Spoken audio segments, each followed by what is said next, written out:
Medved. 4 črne mravljice so si želele, da bi srečale medveda. Na planem niso imele sreče, pa so se odločile, da zlezejo v njegov brlog. Zlezle so v brlog, a notri, tu je pa zelo temno, je rekla prva.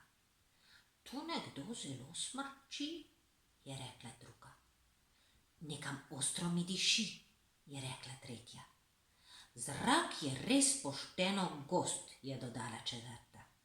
In so sklenile, če se ob pravem času ustaviš in obrneš, potem je to modrost. Kako, ste srečale medveda? So jih spraševali, ko so se vračale proti domu. Medveda ne, so rekle 4 črne mravljice. Srečale smo